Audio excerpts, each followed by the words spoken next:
Hello, beautiful souls, and welcome to Spiritual Chat Live. Today I have Doug McIntyre. He is a survivor of SRA and MK Ultra. He also has a profound spiritual knowledge of many things that we're going to discuss tonight: soul contracts, soul families, Akashic records, near-death experiences. We're going to be talking about a lot of different things. I'm not going to dip into Doug's background. I'm going to let him talk about his background, and I'm going to let him explain things to you guys, because I really think it's important that everyone learns what SRA is, what MK Ultra is, because I think the more that we wake up to this, the more that we realize what's been happening in the world, and it's still happening in the world, the more we can work together to change what's happening and help others wake up too. So let's welcome Doug. Welcome, Doug. Thanks, Angie. Great to be here. Nice to meet you all. Nice. I have my accent okay. I'm Australian, so I love your accent. I I love like. I have been to America a few times, and I silenced a whole restaurant once. It all went quiet, and I thought, "What's going on?" I'm looking around because everyone, and it was very busy. This was at Yosemite, and then someone turns to me and goes, "Oh, I love your accent." So they're all listening to me. I didn't realize it was so. To me, it sounds normal, but anyway.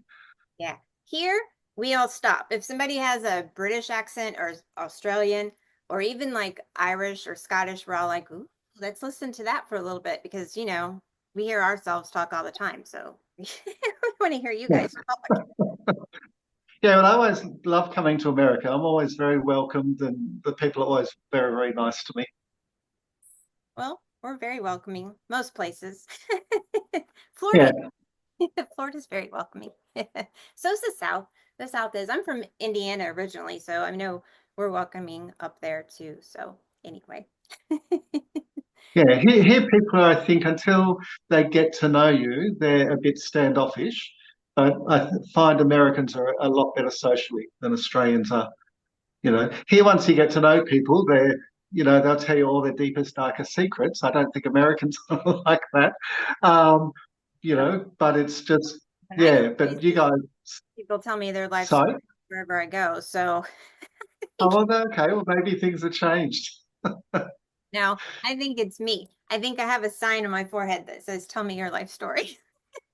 Yeah, I get the same. People go to me, I've never told anyone this, but. Yeah. And so, yeah, it's very interesting. So, all right, Doug. Well, why don't you start with telling us about you and your background Yeah. and dive in. Okay. So I was born in Sydney, Australia in 1961. I was born into what I now understand is a multi-generational satanic ritual abuse family. Um, and I also went through MK Ultra. So a lot of my childhood was extreme neglect. I was never hugged, touched, cared for, excluded from the family, treated basically totally inhumanely, if I can put it that way, as well as being, bashed and physically assaulted and tortured and all sorts of things. I've always had those memories. They're memories that weren't ones that I recovered. In my mid 20s, I started remembering the sexual abuse memories started coming through. And then, I got married about that time and had two kids.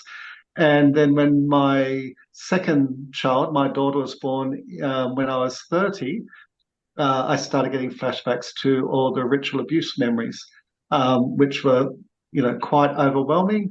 Um, and then progressively, what's happened is throughout my life, I've tried to understand what's going on. It's quite confronting when you remember things that you've been programmed to forget. I remember going to a advocate survivors of sexual assault meeting in Sydney, and a woman came up to me and talked to me about disassociation, which I'd never heard of before. And as she was explaining it to me, she said her kids had dissociative identity disorder, and she saw the same traits in me.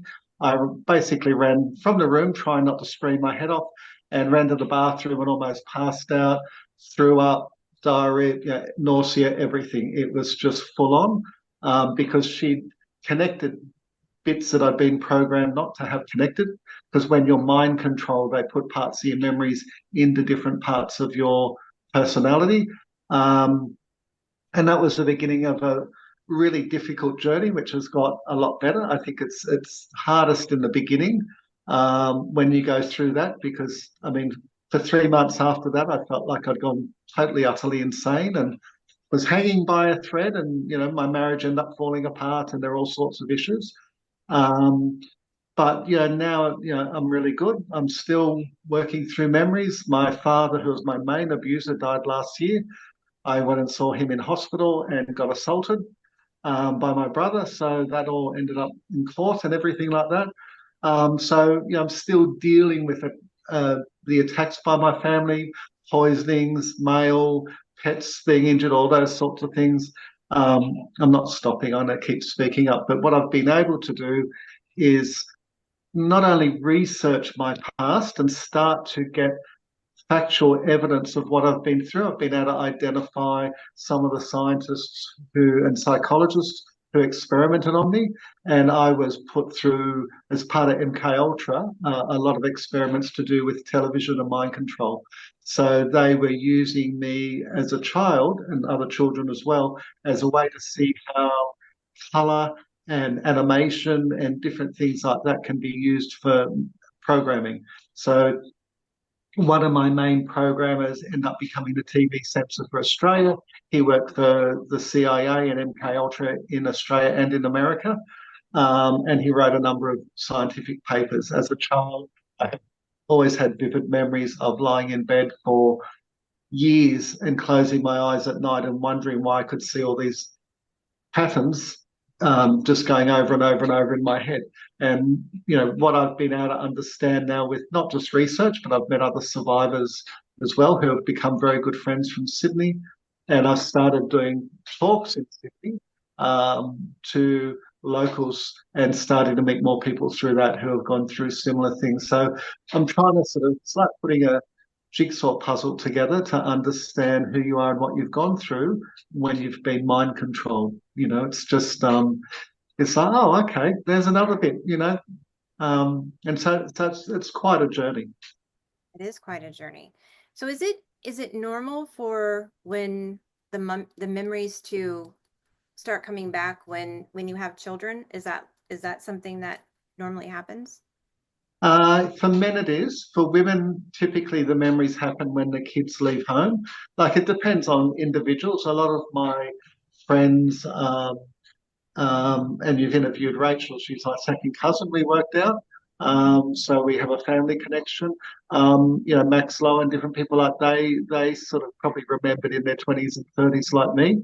But the research is that for men, like when my daughter was born, like, because I came from such a neglectful family and my family tried to kill me numerous times and I end up having to, escape the family to survive. When I had my own family, it was like pure joy because this was a family I never had. And I've always been a very paternal father. I loved being a father. I would push my kids in prams everywhere. I'd get up and, if, my ex-wife bottle express milk, I'd bottle feed them. I'd do everything. It was just, so when my second child, my daughter was born, I was so excited. But the moment within a day or so of her being born, I was so totally overwhelmed and engulfed with this grief that was somatic as well, went all through my body. And I'm like, what's going on? Why do I feel like my daughter's going to die? She's healthy, she's amazing. And so I had these huge conflicting emotions that weren't just, I couldn't just push away. They were like, yeah, as I said, totally overwhelming. And then the flashbacks started happening. And what the flashbacks were was my father holding my hand on a knife when I was 3 while they, sacrificed a little girl who was 3. And, my father thought that, and his mate thought that was hilarious. And so then all the flashbacks from that started happening, the memories and things sort of coming through. So for men, I think they say, often it's when your kids are born. Like my daughter, obviously having a daughter brought that back. Other people, other survivors I've spoken to, particularly women, if they've been involved in sacrifices, and when they go to give birth themselves, sometimes their bodies struggle to let the baby out for fear that the baby will be sacrificed. So it's sort of complex. There are patterns, but it's not, everyone doesn't fit to it. Yeah. And it really, like, you're healing from all of that. It really is a, like with anyone going through anything, but it is a mind, body, heart, and soul healing, because you have to go through, you've suffered physical, mental, emotional, and spiritual abuse. You had to go through all of that. Eh, How how did you how did you heal from all of that? How did you get to a place of healing? Well, I'm still healing. Life's getting better. I mean, life will never be normal. Excuse this squeaky chair. um, it's as a child, my body wasn't safe. But then what's been really good is my body's been one of my greatest assets, because normally the reason I became so spiritual was my because my body wasn't safe, I lived in the spiritual realms. I was drugged as well, including LSD as a child, which absolutely terrified me. Um, because they don't tell you what they're giving you, they just give it to you. And often I would fight and resist with things. So I was giving numbing drugs and everything. And um, so my body wasn't safe. But now, because with the electrocutions, they tried to wipe my memories. So now the therapy I'm doing is we're going through the body to access the memories. So, for example, and this is one of the modalities. I like to try a lot of different modalities, but at the moment we're doing EMDR, and this is with the therapist does this, which sort of puts your primary consciousness aside, and then I'll start getting pains in my body, and we'll start to go underneath the pains. Okay, what's there? And so one day I was getting a lot of chest pains, and I thought, what's that? And then the memory started coming back of a adult man holding me down with his arm and putting his hand on my chest. Another time it's like these weird pains coming down my arm.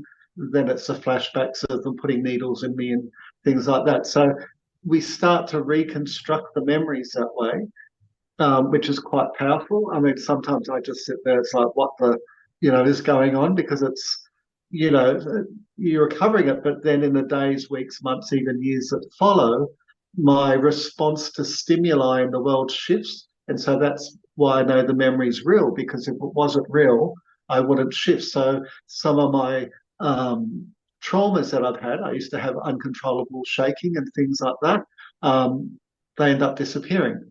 You know, social anxiety, like, if I walked across a pedestrian crossing, I would freak out people looking at me. All of a sudden, that goes as well. So it's a constant process of, because while the memories are trapped and the trauma is trapped, we can still be triggered. So once we open the door to those memories and let them out, and there's a lot of ways of doing it, including Akashic records, all sorts of things, then we're not carrying them. We're not using all that energy to hold them behind those doors. People say you got to leave it in the past, but my experience is the only way you can leave it in the past is if you bring it up, face it, deal with it, and then move on. And then, its impact on you is less. As long as you're keeping it trapped in there, it's affecting you. Most of my family haven't had any therapy and run from it screaming. Um, and so watch their behavior is still affected by trauma. And, I'm totally estranged from them now. To them, I'm the devil incarnate, because I represent the connection to the trauma that they're running from. And so, I'm made out to be everything and blamed for everything. And, that's their journey. And, I don't have a family anymore. So my family are other survivors, basically, because a lot of us cop the same thing. Which, this whole thing that you were just talking about can lead us into the other things that we were going to talk about with the Akashic records and having a new soul family. You want to Yeah. like into to all of that? Yeah. So as a child, as I said, because my body wasn't safe, I became very psychic. I'm able to see spirits at times, communicate with them, channeling, all those sorts of things, because that was normal. Um, So as a child, I remember one night, I think I would have been 5 or 6, um, this old woman came through the wall of spirit, and she came towards me. I broke into a cold sweat and hid underneath my blankets, and I felt her come up and put her hand on me. And I always interpreted it that this was something bad.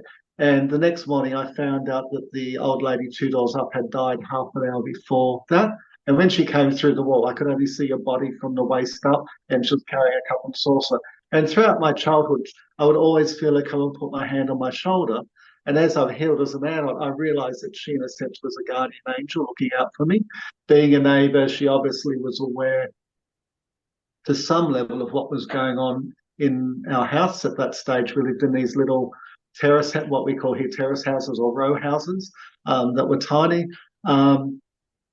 And she obviously heard screams and all sorts of things like that. But then, I also was very connected to spirit. I've always felt very loved in the spiritual realms, even though, you know, this place has been hell on earth. And, this incarnation, it's been a really, really difficult one. But I've always had this underlying sense that God or the divine and things like that, really, really love me. And I think that's what's carried me through the hard times. And at times I get these, and my cousin's the same, we get these impressions that we're being observed from the soul state. Sometimes I feel it's like, how you can, sometimes people can observe surgery through a window. It feels like people in the soul state are looking in and cheering me on and clapping and things like that. So as a child, anyway, I found an old Bible, in the cupboard with no covers on it. And as a little kid, I picked it up. It was all Thee, Thy, Thou. I read the whole thing 3 times, cover to cover, because I was an avid reader. When I was 13, I think I read about 300 books. And that was part of, finding places to feel safe, because it wasn't safe for me being at home. That was my worst nightmare. I was bashed, whipped, taken to the beach to be drowned, all those sorts of things. And so I became very, very spiritual. And that's something I still have today. I initially, when I read the Bible, I developed a very strong, probably I don't know whether I'd say Christian, but a Bible view of the world. I then went to church and was horrified. It wasn't what I thought it was meant to be. Yeah. I went off and became a minister, and on the side did a degree in intercultural studies. My profession's architecture, so that's my main profession, but I got asked to do that on the side. My ex-wife and I, we were going to become missionaries and everything. And then that's when all the memories of the occult stuff started coming up. The marriage fell apart and I dropped out of Bible college. I had a lot of personal issues that I needed to deal with. And then I started exploring other modalities, doing past life regressions, learning how to do the Akashic records. I went into psychedelics, which gave me PTSD as well.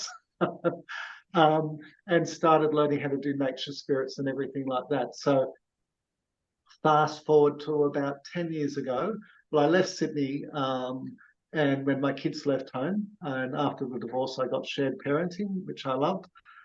When they left home, I moved to the country. I bought a farm. I moved down here almost bankrupt, so I was meant to come down here with a lot of money, trusted the wrong people as you do when you have a trauma past. And I moved down to this little shack that was falling down with holes in the walls, and it was minus 15 degrees in winter and snow.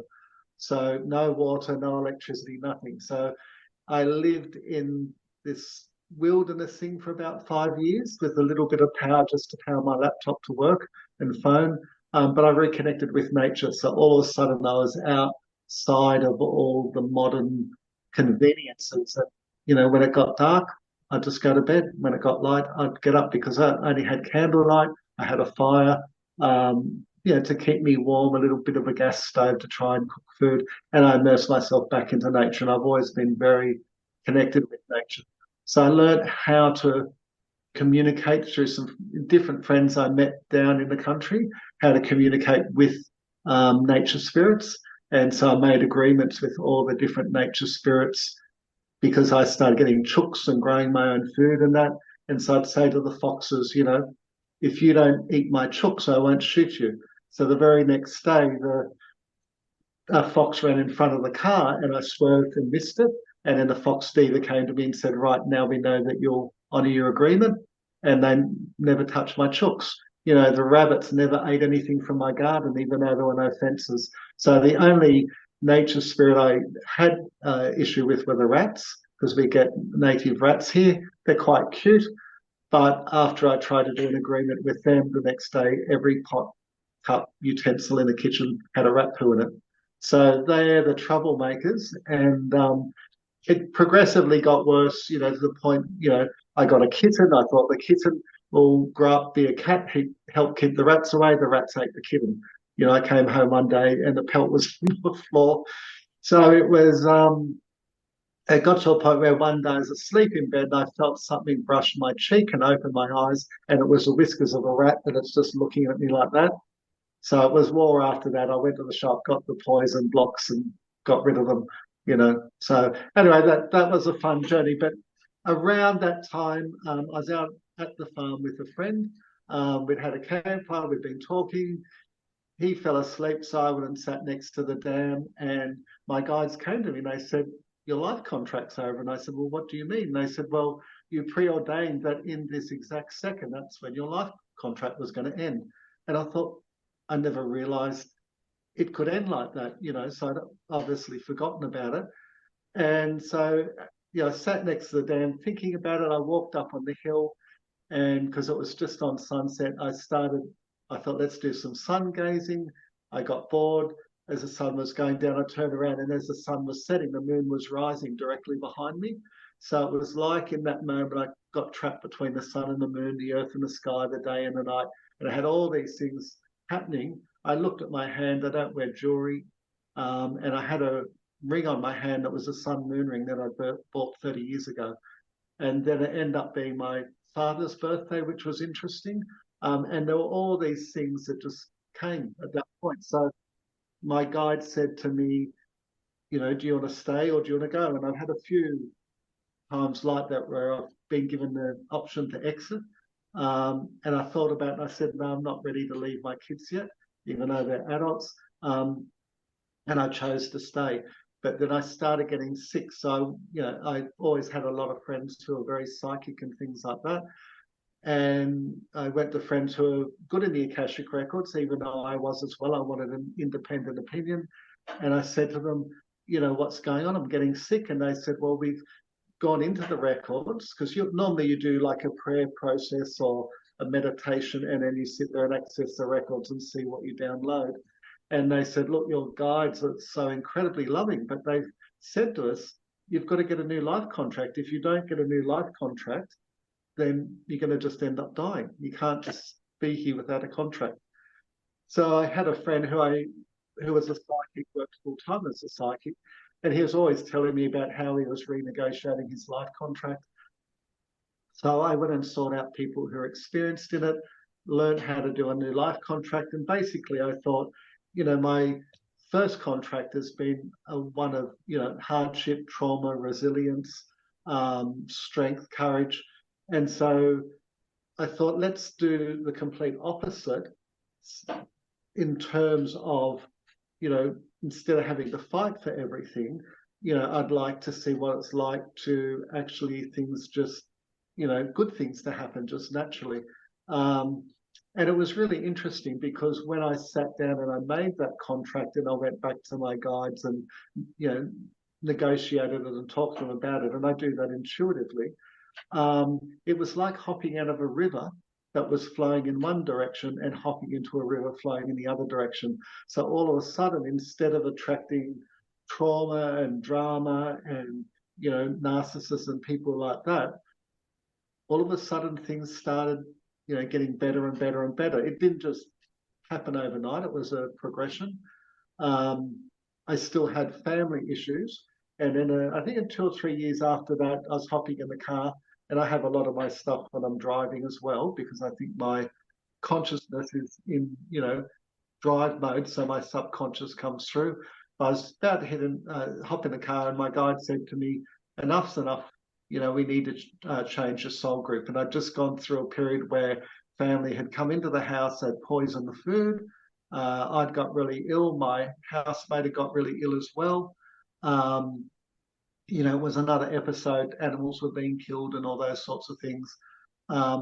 And so I said to my guides, well, I didn't know that could happen. I didn't know you could, change things, because they came to me and said, we need to change the soul group, or we want to change the soul group. I said, can I have a couple of days to think about it? I did a bit of research and I come back and I said, yeah, that sounds like a really good idea. I was sick of the constant, sickness attempts on my life, near-death experiences, and so on. And I've probably had about 50 brushes with death and died and come back as well. So I have a strong relationship with death and the afterlife. Um, and so I went back to them and said, look, yeah, I'm up for that. I'm ready to move soul groups. And so they've put me in a new soul group. It's a soul group of light beings. They said it's going to take a long time for me to integrate into this group, as in, we're talking about thousands of years. And so the process started. And what's happened since then is my energetic connection to these people who used to abuse me, who I used to call family, gradually dissipated to the point where I don't feel any energetic connection with them. And I'm talking about not my children, but my parents and my siblings. My older brother was murdered, so he's not around, but I've got two younger siblings. And it's been a fascinating process, because instead of feeling, whether it's guilt or connection or being drawn back into their dramas and that, it just got the point where, I wish them all the best, but I just have no inclination or desire to be around them. And so it's been interesting for me, being a soul in this incarnation, going through these experiences, but also seeing what's going on, and at the same time,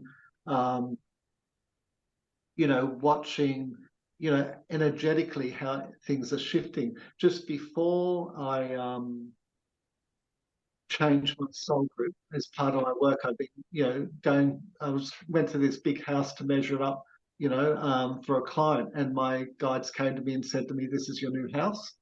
I wasn't looking for a house. It wasn't a house I sort of wanted. The house had a Stonehenge in it, which is a huge star, almost the size of a room, based on Tesla principles that helps you meditate. And the house kept on saying to me, "You're my new house. I'm your new house." And anyway, I ended up in this, from living in a shack into this big house where I am now, which has been a doctor's house since it was built. So it's this incredible healing energy. And then I had a Stonehenge to help me. So everything, with changing my life contract, shifted. So instead of losing things, all of a sudden, the universe is, providing things that are making life a lot easier for me. It's fascinating, because I'm wondering, I'm trying to put the parallels together, because you made a new soul contract, and I'm wondering, Yeah.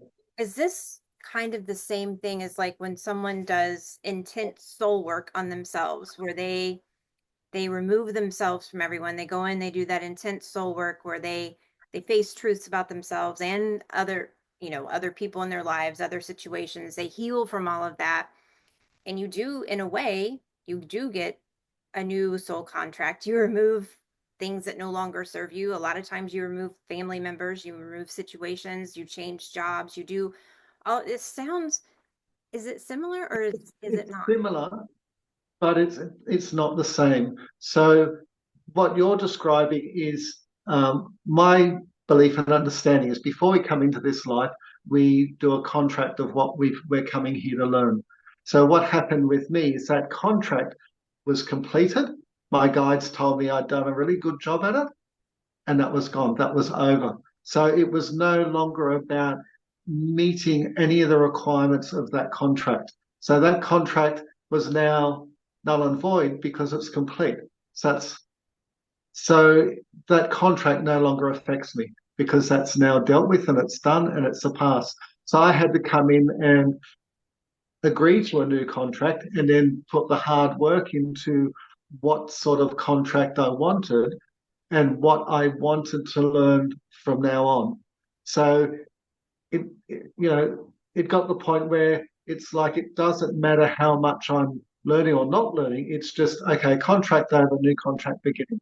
And so I had an open slate to decide what I wanted my new contract to be. And then once I decided what I wanted that to be, then I had to start learning the lessons from the new contract. So under my new contract, part of the reason why I wanted something quite different is because in my old contract, I was used to dealing with trauma, and I didn't know how to ask for help. I didn't know how to allow people to help me. I didn't know how to accept good things into my life. I had all these coping mechanisms to deal with bad things. But if good things happen, I'd run screaming. If someone would come up to me and say, "Can I help you?" it would freak me out because I'd grown up as I'd had a childhood and then also early adulthood where I was just used to being bashed and drugged and raped and on and on and on. And I remember when I was in my early 20s, the first job I went for, this was the first time I went to America. My bosses came to me and said, "Look, you're an amazing worker. We'd love to send you around the world." And I almost had a nervous breakdown accepting it because I didn't have any of the coping mechanisms to deal with good things. And I forced myself to accept it. But people laugh. Like I seriously almost had a full-on mental breakdown because I just couldn't do it. So with my new life contract, what I have to learn in this one is how to accept good things, learn how to say thank you, learn how to appreciate things, learn how to welcome the good things into my life and the good people rather than doing, keep going towards narcissists and things like that. So it's actually been really challenging for me because I have to learn a whole new set of life skills which I haven't had before. And that's part of the reason I wanted this new contract, because I could see that that was a deficit in this incarnation. And I thought, if I've learned, the bad things on this side, well, it would be really good to learn about the good things in the same incarnation, because that will maximize my learning. So all of a sudden, I'm starting to attract wealth. I'm starting to attract ease. Instead of me making things happen, things are just falling into place without me even trying. So I've gone from this, no matter how hard I try, they're still trying to kill me, to, like even I got assaulted in hospital last year by my brother. All my life I'd been going to the police to get action on my family. I've been laughed at. I've been ridiculed. They tried to have me locked up as insane and things like that. Whereas last year with the assault, 2 days before the assault, my guides came to me and said, "We're going to really strengthen you." And I thought, "Oh, that sounds great. Yep, bring it on." Not knowing what was coming. And then 2 days later, I went in to see my father in hospital. I got physically assaulted. But when my brother hit me, it was like hitting a brick wall. And then my guide said to me, "You need to go straight to the police," which is something, in my old contract, I'd feel sorry for my abusers and wouldn't do it. Under my new contract, it's like you've got to learn to stand up for yourself better. You've got to set boundaries. I went to the police, I pressed charges, and for the first time in my life, the police went after this family member. He had an AVO place, took him to court. I didn't have to go to court. He got an AVO, and I've been given extensive support services, counselling and therapy, recognition papers, all these sorts of things. Whereas before I would struggle to get any support. Now all of a sudden the support is overwhelming. In the old life contract, it's like trying to find answers to things. Now the answers keep coming. I've got so many amazing friends now who've gone through what I've gone through, helping me and I helping them. And all of a sudden I've got, these people are part of my new family who understand me and love me and help me. So it is, if you think of, and the reason why I use the river analysis, I forget the word, analogy, I think it is because it literally felt like that. It feels like the energy flows in a different direction. So now instead of every time something happens, having this feeling in my gut of what's next, under my new life contract, it's like, wow, it's, my guides sometimes say to me, "Stop, we're going to do it for you." Whereas in the old life contract, it's like, scrape yourself up off the footpath and, pick yourself up one more time than what they cast you down, because I got bashed and beaten down so many times. And both life contracts are valid and necessary. And I know that I'm coming up to a point where I'm going to do a third life contract. And so what I'm trying to do is learn what I can. So it's all about what we agree, in a sense, with ourselves to learn as souls. So we can, from what I understand, we can negotiate with our guides at any time and say, look, I'm not happy about this, or can I discuss this, or can I negotiate it, rather than just sit there and accept it. And it's really important that we go back to our guides or do the research to find out what our original life contract was as well.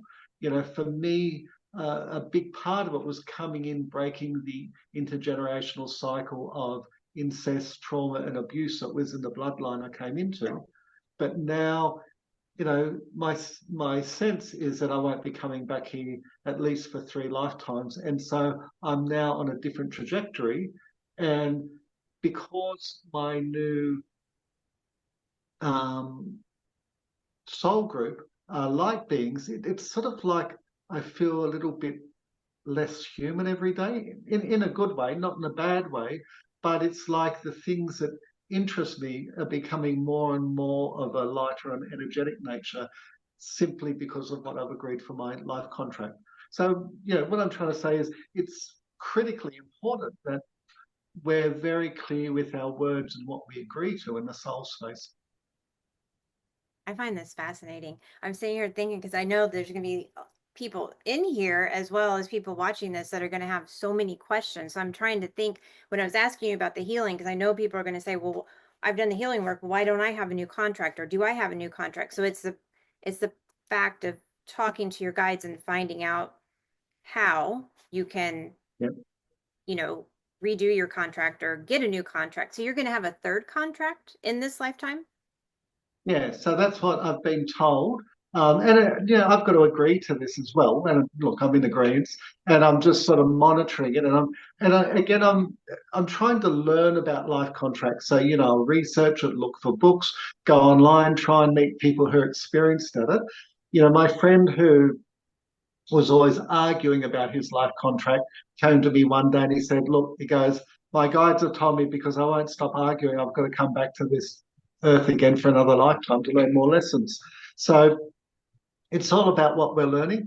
I didn't anticipate my life contract ending when it did. I was amnesiac to that, and we're amnesiac to a lot of things because that's how we learn. I now have it's been really interesting since the first life contract has ended.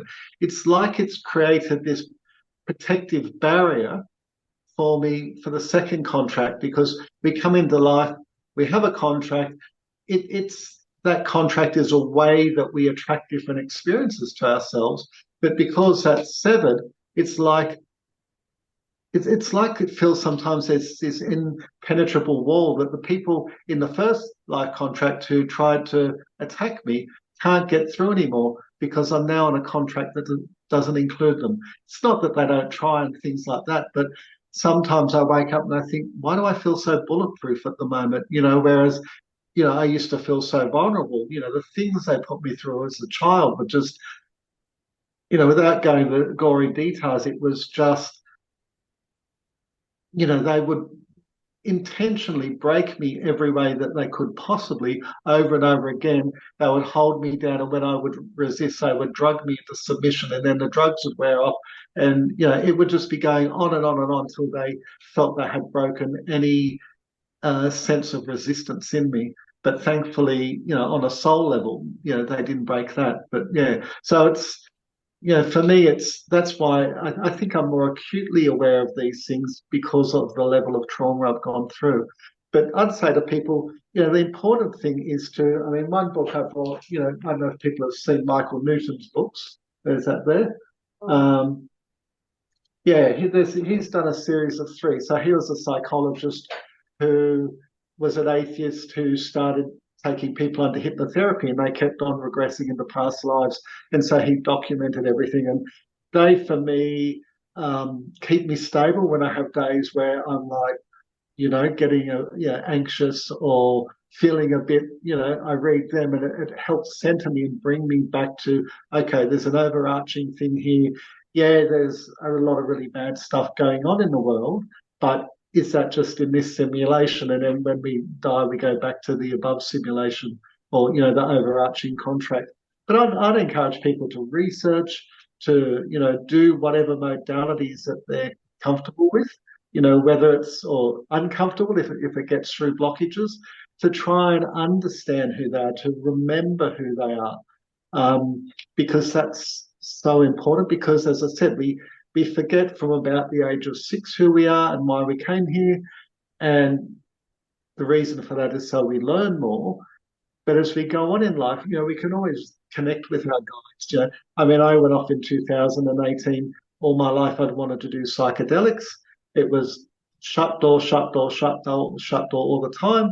2018, by March, I'd been offered to do them 6 times. So I thought, okay, it's time. I went off and did ayahuasca, really, really heavy dose, being very naive and trusting. That's how the shaman I went with did it, and it um, it was at the same time terrifying and also incredibly illuminating. And so it showed me that, I'd always wanted to know who I was before my trauma. And all of a sudden, on the medicine, one of the things I saw was a pure version of me standing in front of me. And I was like, oh my God, I always wanted, because I felt like I'd lost myself in my trauma and my identity had been destroyed in my trauma. And the pure version standing in front of me. And I got so excited, but then the pure version of me got a little bit bigger. And I felt a little bit uncomfortable about that. And it got bigger and bigger. And then I'm going, oh, no, no, no, no, no, no. I'm not comfortable because the pure version of me didn't have all the control mechanisms. And the current version of me with all my control mechanisms for my trauma was freaking out. It's like, no, I've got all these control mechanisms in place to. And the medicine was saying to me, you've got to let go of all your control mechanisms. And the pure version of me got so big that it drowned the controlling version of me. And like I'm throwing up profusely and peeing my pants and letting go and everything. So there are points like that where, I used different modalities sometimes, which were quite powerful to break through my ego and my resistances and things. And another time I went in, did what's called an iboga flood, which is one of the strongest hallucinogens in the world. Bark of a tree from Africa. It's a 2-day journey. And unlike the ayahuasca, where I'm dragged kicking and screaming through dimensions of universes, and I've done it quite a bit, but my mind control has blocked me, so I've had to go off and work on that.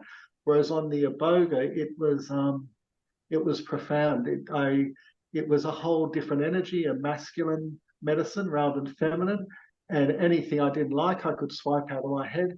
And over the process of 2 days, every thought in my head was cleared out of my head. I can now meditate instantly like that, whereas I've never been able to do that in my life. My ancestors came to me. I had a whole pile of profound things. That was 2019, and it just said to me, "We're going to bring all your memories back, but we're going to bring it back at, at a pace where you're not going to be overwhelmed." So, at times I've had to go outside myself for help, and I can, because I learned how to do nature spirits and things, also the Akashic records. It's like I have this life where I don't have any one belief. I just have a connection to spirit in many, many different ways and modalities. And that's profound. Sometimes I will microdose on some of the medicines because it gets me through the days. I don't take any conventional stuff. So, I try things. If it works, it works. I take what I can and learn from it. If it doesn't, then I learn from it as well. So, sometimes things works. With the iboga, it's brilliant in terms of addictions, and I've never had a big issue with addictions to substances. But if I have it, I know I'm not going to be able to drink any alcohol for a few weeks because it makes the alcohol disgusting. But it's, these are the things you learn. So I encourage people, to take calculated risks and try to see what works. I'd never seen a psychic, but, I had a breakup of a relationship for the first time in my life. I didn't know how to sort it out. I went to a psychic and they helped. Then I went and started doing past life regression. And I started understanding who I was. I started understanding which of my neuroses came from this life and which ones came from other lives. So it's like, as I said, it's like a jigsaw puzzle. We forget who we are, And part of what our journey here to do is to find out who we are, and to push our boundaries and to challenge ourselves and to challenge our preconceived ideas and things like that. All my life, I've absolutely loved being an architect. Now that I'm dealing with some of my traumas, my desire for architecture is decreasing because I don't need to go into my imagination so much anymore because my body feels safer. So it's just, we can sit in our rut all our life because it's comfortable, and I was comfortable in my trauma rut.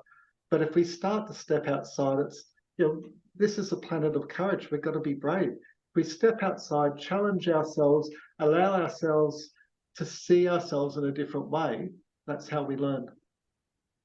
That's fascinating. I've never heard of the one. What do you call it? Aboga from in Africa. Iboga, yeah. I've never heard of that one before. Yeah, Iboga is probably the most powerful one. They're doing a lot of research around the world at the moment on it. Ibogaine is the constituent in it. I can link some websites in Australia. We have been working to get some of these substances declassified for use in therapy. So we're now allowed to use MDMA, psilocybin, and I think ketamine in therapy with a therapist because they're getting a 60 to 80% cure rate for PTSD as opposed to 1% with conventional drugs. So, for me, when my brother was murdered, I was at uni. We were living together. I went to uni one day, got called down the office and hauled off to the morgue to identify his body. So that shattered me totally. And I was intentionally taken to do it. I was only 20, is another way to re-traumatize me. The doctor put me on antidepressants. And 3 days later, I went back to him and I said, my brother's dead. It's meant to hurt, and threw them in the bin because I knew if I took them, there's no way I'd get through my degree. I had to fight tooth and nail to get into university. I came from a very, very poor background. I had worked at McDonald's for 2 years to save up money. I had to work my butt off while being chronically abused at home and trying to get through. My mother was trying to throw me out on the streets and have a psychiatrist, classify me as insane. So I finally got into uni. That was my chance of a new life. And then I had to work, and, live the poor student lifestyle and everything like that, and then deal with my brother's death. So, I also had an aversion to a lot of the pharmaceutical drugs and had major reactions to them. So for me, I've sort of, I wouldn't say been forced, but I've always found, and maybe part of it's my bloodline Celtic, going back to the Irish and Scottish belief systems. I've been aligned with that. So that's where, for me, growing my own food, living in the country, talking to my plants, all those sorts of things has been an alignment I'm comfortable with. I get abused a bit from doctors when I don't take their advice. I just say it's my body, but that's been really helpful for me.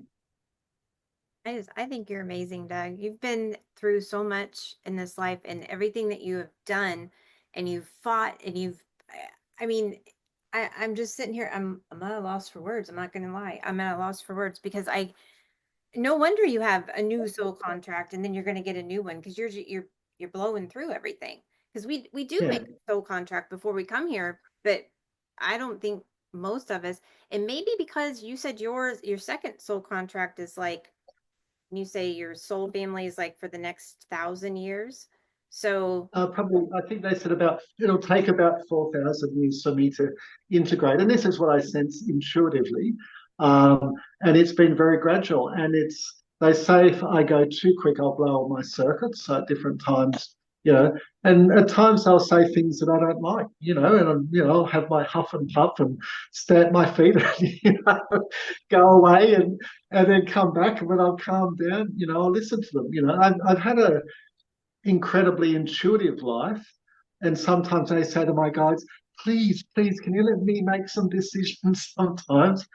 Because, I'd be driving into the city and they'd go up here, go down there, turn right here, and three quarters of the way down the street's a parking space. And, I do it and it's there. Not always, I get it wrong, but it's quite hilarious sometimes. But they've protected me. Quite often they said to me, at one stage briefly, I was the number one blogger in Australia. I started a political blog here in 2006-7 because I was just angry about globalism.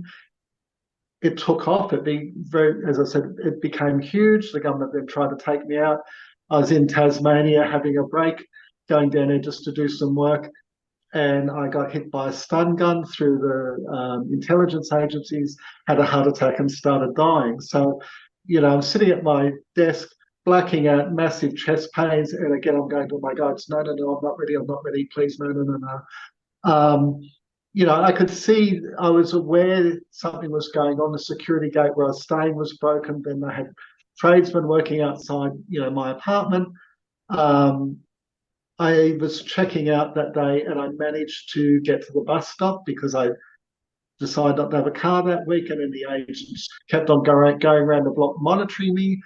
I tried to pretend I didn't see them. I'm just watching them out of the corner of my eye, and then they drove up on the apron of the bus stop and eyeballed me, to say we're watching. I mean, I was so sick. I really needed to be in emergency, but my guide said to me, if you go to hospital in Tasmania, you will never come out. So here I am struggling, trying to get on the plane to fly back to the mainland, where I saw my daughter in Melbourne, and they said, no, you've got to get back to Sydney. So then I had to fly back to Sydney and got rushed, went into hospital, went to emergency,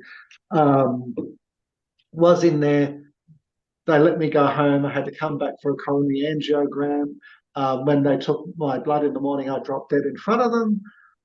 But then I came back again. Then I had the coronary angiogram. Then I had a mini stroke.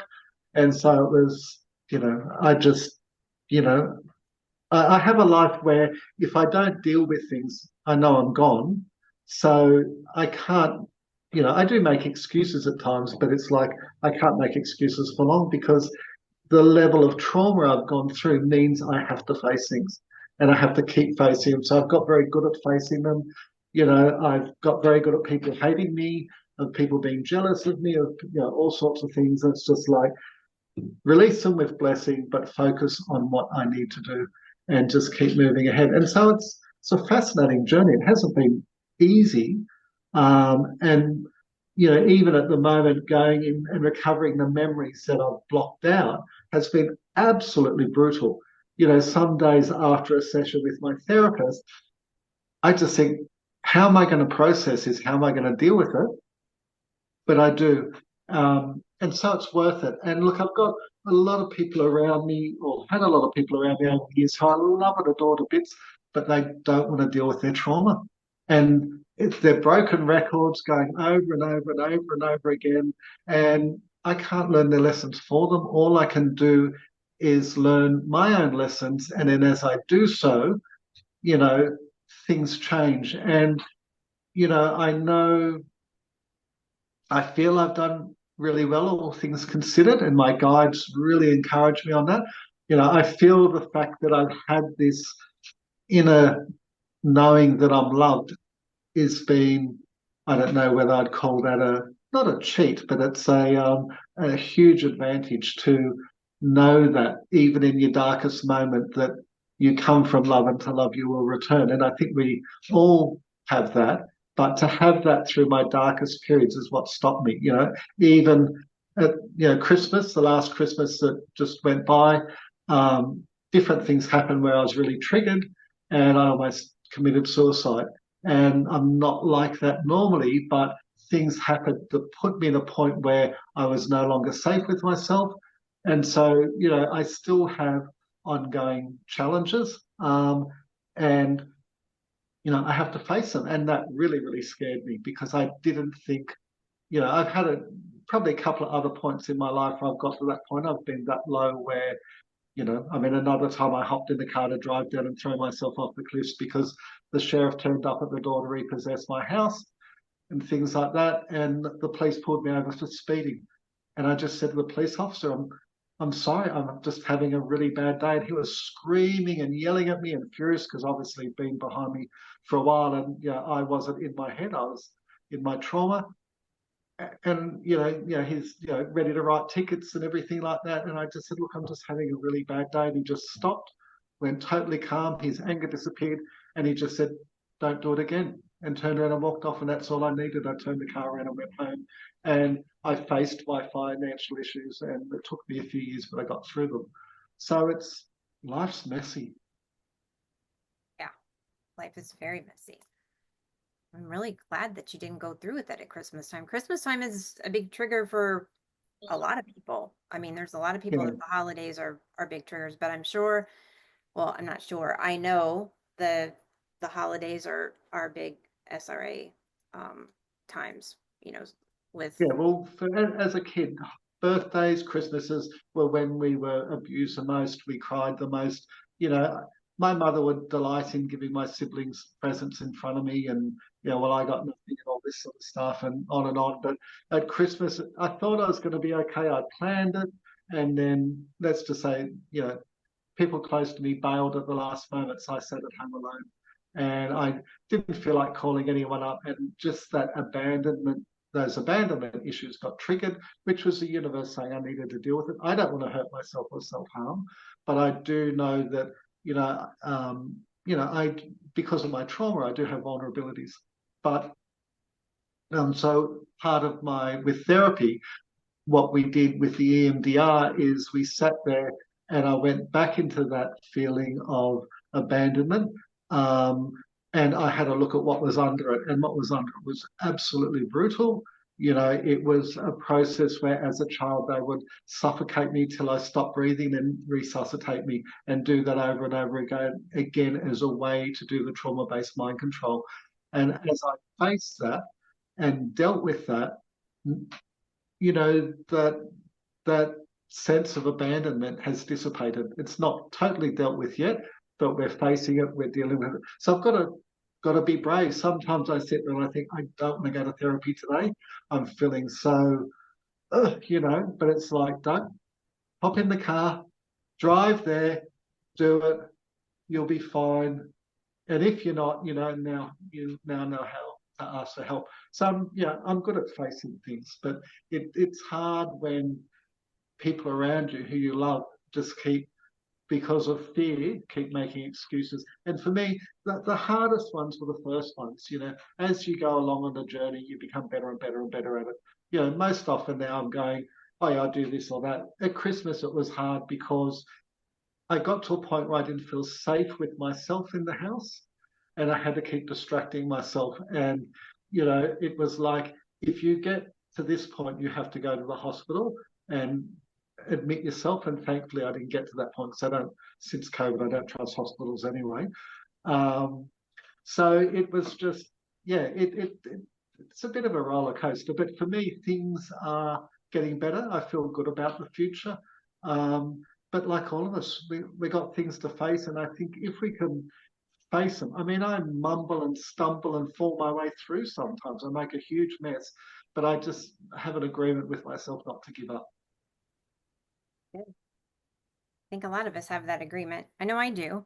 I know there's times where I still want to give up on stuff because I think I haven't been through anything like you have. I've been through my different struggles, but there's times still where I'm thinking, is it ever going to get easier? Is it ever going to get easier? And and some days it will get easy, or it will be easier, and then I'll have another day where it's not, and it's just, it's like this. Healing's like this. Yeah. Healing's not like this. But I think we learn like that. But I remember once I left the farm, it was a Sunday, and I was walking, it was about 6 kilometre walk up this dirt road to a friend's restaurant, and often I'd go up and just, help him out at times. And I remember that day walking along that road and thinking, I don't know how many times I've peeled myself off the foot, off the road, because I've fallen down. And it occurred to me, it's like, Doug, you're not a victim. You're a warrior. You're a soldier. And I think if we can see that we, this, from what I've read, they say this is one of the hardest places to incarnate into because it's where we come to learn courage. So if we're here to learn courage, then let's embrace our warrior spirits. And that was a real turning point for me that day. The other thing that was, it's about turning things into positive, you know. Another time, you know, I promised to look after a friend's house for the weekend. Friends were going to come down and be with me. They bailed at the last moment. I started getting upset and I thought, no, I'm going to turn this around and I'm going to spend this weekend meditating and working on myself. And so I try to find the perfection in things. And if something doesn't go the way that I wanted it to go, then instead of playing the victim, I go, well, maybe there's something better here for me. So it's a whole difference in outlook. That weekend, I was at these friends' places. They're very psychic. I went to their bookshelf, sort of ran my hand over the bookshelf like this to see if any energy jumped out. This little book jumped, like the energy jumped out, had fallen behind the others. It was tiny, about that thick. It was called Testimony of Souls by Helen Greaves. It was about two women who were nuns in England in the 1960s, I think, and they'd learned to do ESP with each other. They're fascinated about it. And it's a true story. One of them died, but they could still communicate. And so the book is all about the one who died, what happens to her after she dies, and how she helps souls transition and things like that. And that weekend, I read that book and it totally transformed my life. So it's looking for those, instead of saying, things aren't working the way I want, it's saying, well, hang on a moment, if I just calm my ego or calm my, I've got to do this, and listen to the universe, maybe the universe is saying, hang on a moment, you know, we're trying to get your attention. There's something else that we want to give you that's going to really bless you or help you to deal with something or face something, or even maybe help you, you know, fulfill your life contract. But your life contract, as I learned, mine was just orchestrated to end at a moment in time. You know, it wasn't like, oh, okay, you've completed this now, it's finished. It was like, no, you've been given this amount of time to do this one. It finished on this day. It's like a lot of contracts, you know, it might be, you know, a 2-year contract or whatever. And it, regardless of whether you've completed it or not, it just finishes. So there can be a whole pile of reasons outside our emotional interpretations of things as to why things happen. And that's why it's important to, you know, do that soul work. I need to talk to my guides because as you're talking, I'm beginning to wonder, did my contract end when I had my near death experience back in 2015? Because it feels like everything kind of like stopped then. Even though I still had Yeah. stuff happen, you know, from that point on. But then, like, I don't know, the last 5 years, I mean, I know the last 5 years have been crazy for everybody, but like, I've been like a hermit the last five, by choice, the last 5 years. Yeah. And just like went deeper, you know, into myself and into healing and just everything. And like you know, like talking to the universe, talking, and I have a new guide coming in. It's a him. He hasn't shown himself to me yet. I've seen him in dreams, but just like off to the side. You know, he's been sitting to the side or whatever. He has not presented himself to me yet. So I don't know. I think we all go through different journeys and different paths and with different things. And maybe I did get Yeah, a for sure. contract and I don't even know. I mean, you know, I could be clueless. Yeah. But I think if we want to know, you Yeah. know, I mean, our guides might say to us, no, you're not meant to know, but at least that's an answer. But I think the underlying thing is to learn how to communicate and interact with our guides. Like my new soul group, it's like every day there's an incremental shift, but I still, it's like the energy that they have is quite different from the energy in my old soul group. Um, you know, very, very different. And so it's like I'm learning a new light language. But as I said, it's going to take a long time. So I've just got to be patient and just allow it to happen and unfold itself, you know, and so that's a new experience. So, but like you say, I think, you know, we're ascending, you know, COVID ended up being a huge wake up call for a lot of us. You know, I've got friends who are still very pro vaccine while they're dying from the jabs and getting turbo cancers and things. And, you know, you can talk to them, but sometimes it's like talking to a brick wall. Um, but we're responsible for our own journeys. As souls, we can have concurrent lives as well. You know, we don't. And we don't bring all of our soul into this life. From what I understand, we bring a portion of it. So if we don't bring enough, sometimes we have issues with tiredness and chronic fatigue, which I've had, or we might be having two concurrent lives in different parts of the world. So it's a rabbit hole that you can go down, and there are so many things to look at. It's same with the psychedelics. Often when I do the AYA, the first thing they'd do is put me into the psychedelic hospital, and I'd be lying there, and I'd be like, all the entities are pulling me apart and putting me back together in a correct space, and I've spoken to other people who've had that same thing. It's like, because we have our traumas and that we think something fits somewhere and it doesn't. But it's this journey of, facing ourselves, facing our fears, trying to discover who we really are. I think that's what most people avoid because it's scary. Totally, totally. But it's the most important thing, because the more we understand ourselves, in many ways, not in every way, but in many ways, the easier life becomes, because we know what we're meant to do, or we have more guidance and things like that. So, as we do that inner work and we listen to, whether it's our God or the universe, or, our guides, or whatever lens we want to interpret things through, that's where we get the help we need. And if we can believe beyond all doubt that we're loved, I think that carries us through. I mean, I've got a million reasons to sit there and think, poor me. But, I say to myself at times, when I lived at the farm, I just say to myself, stop complaining. This is how you lived 200 years ago, in other lives. You've done it before, you'll do it again, but it's like, life goes so quick. I'm in my 60s now. It's like blink. And I can remember when I was a little kid, and, a good friend I got who's in his 40s, I said to him, when you get in your 60s, you're starting to feel like you're in the final stage, the last quarter or whatever it is. And it sort of becomes easier. I've done the kids, I've done the career, I've done the home, all those bits and pieces. It's like, okay, am I now, what am I doing now? Am I giving back? Am I preparing to go? All those sorts of things. But it's, I think when we realize, well, for me, as I realize it's an incarnation, it makes it easier. And I look forward to returning back to the soul space. You too. Do you know if you're coming back here to this No, realm? no, I've been told my next three incarnations will be somewhere else, and I don't know what's happening after that. I figure if I've got three incarnations elsewhere, I can just, do that.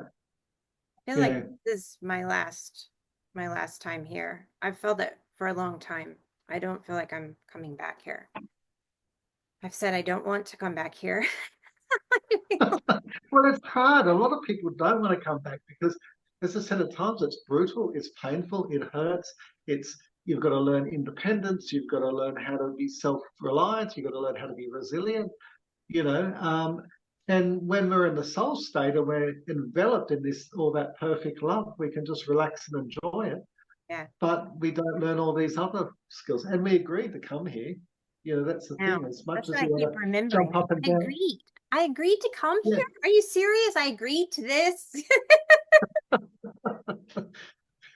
Yeah, sometimes I think, why, But when, to me, the most powerful position I can have in this life is to accept full responsibility for my life. I didn't choose to go through what I went through, but I choose to respond in the way that I did. And as much as what I went through was absolutely brutal and just, terrifying, if I accept that I chose to respond in those ways, I know they did things to me to force me to respond like that, then that means I can choose to unrespond that way, if that makes sense. So that gives me the power to undo it all. Whereas as long as I say, you hurt me, that's me giving my power away to someone else. It's like, yes, you did this wrong and this, but I chose to feel this, and now I'm choosing to feel this and this. That's my escape clause. That's how I get out of it. I move on rather than feeling like I'm dragging all this stuff with me around every day. Yeah, 100%. Well, what about you want to take some questions from Yeah, it? sure. All right. Who has questions for Doug? I know we got questions. Don't be shy. Who has questions? If you want to ask a question, you don't have to come on camera, but if you do, we'll put you in the spotlight and you can ask Doug your question. Who has questions? If I not, hope that's helpful. what did you say? I know I said, I hope, what I've talked about helps people on their life journey. Yeah. I Yeah, hope. Holly, I see your hand. I'm fascinated by the whole life contract thing.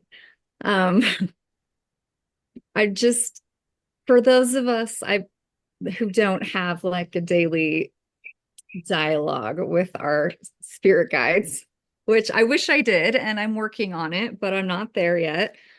Um, I don't know. How do we figure this out? A lot of it's, for me, it was intuition. And that's something I developed when I was young. You've got young kids, so it's really hard. I remember when my kids were young, I was basically falling asleep all the time. I was so tired, Yeah. because it just, and so, you know, um, and my focus was their care and things like that. So it's much more of a juggle. Whereas, now I'm a single man. I can sit there and, my kids are now in Peru at the moment. I've got to, it's easy for me to spend time on myself. But yeah, it's just, I think it's learning to listen to that inner voice or develop it, or your gut level. I mean, you strike me as someone who would sense when something's right and wrong. Well, yeah, I mean, I would say I have pretty good intuition. And honestly, when you started talking about the life contract, it was like a bell went off in my head. Like Yeah. this feels, I don't know, I feel like I was relating to it. So I don't know. I think it's something I need to look into more for sure. And maybe it's time for me to renegotiate a new life Yeah. contract. I don't know, that just sounds something, I don't know. I really resonate with that. I like Yeah, that. well, there's a lot of books. As I said, Michael Newton's books are good. He's got 3 books which are really good. You can do a past life regression, really helps. I used to always have this. People would say to me, "What's the worst way to die?" And I'd say to be eaten by a wild animal. And I used to think, why do I say that? Until I did my past life regression, and my last life I was a young woman who got eaten by a wild animal. you know and Interesting. so yeah, so you start to put the pieces together. There are a number of podcasts on YouTube as well where people just, Alex Ferrari, Next Level Soul, where all they do is interview people I listen to who that have, podcast all the time. That's a great podcast. yeah, I've tried yeah, to get and Angie so, hooked on it, but she's not into it as much as I am. yeah, but you pick up things and you learn. I think even you look at your children. Your children are very intuitive. As I said, up until the age of 6, they normally still have that connection with the past life. And remember, there's a lot of scientific studies that are done on children who have come in and told the police who killed them in their last life and led them to where their bodies are, and the name of their murderers and all sorts of things. So it's for me, it's fascinating. I don't have a morbid obsession with death. I actually have a very active obsession with the afterlife or the before life or whatever to call it. But yeah, it's a wonderful journey. If it's something that's piquing your interest, yeah, go I into it actually because do want to do past life regression. I've read a few of Dolores Cannon's books, and yeah, I've heard about Michael Newton, but I haven't read any of his books. But Angie and I have talked about this a lot too. We're both really fascinated by this stuff, and I have wanted to do a regression. So this is just making me, I was just thought about it the other day that I really need to get that done. So I love that you're yeah. talking about this. But if you look at Michael Newton's books, at the back of these books, he normally has a list of therapists who do past life regressions.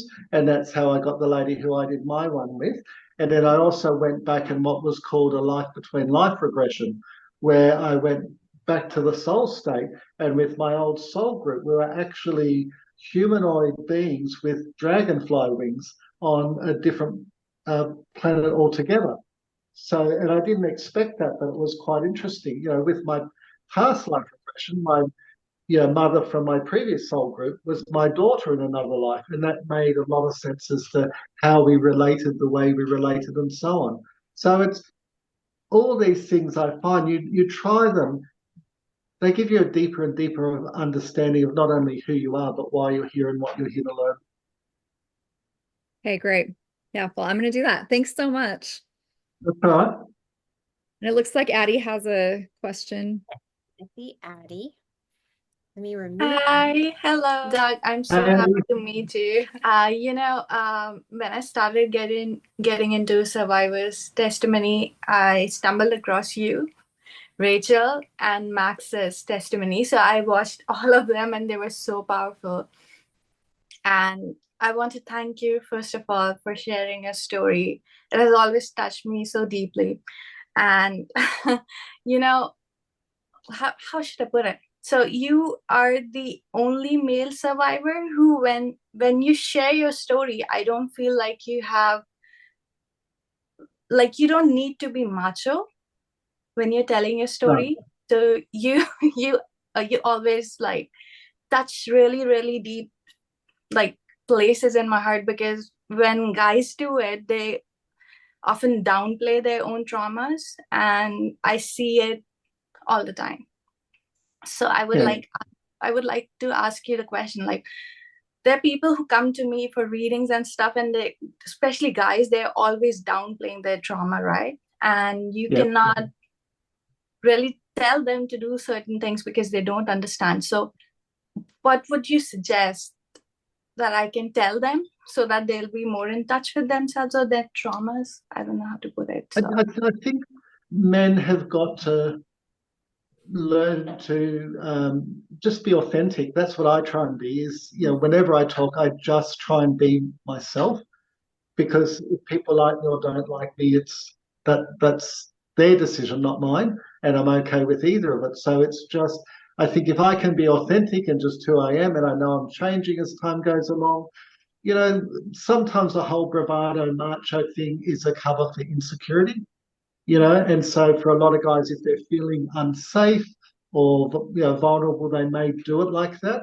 I've just come out of doing stuff with a group here called Samson, which is a group that's set up for male survivors of sexual assault in Australia. And we need more of this worldwide. There's a lot of support services for women, but not much for men.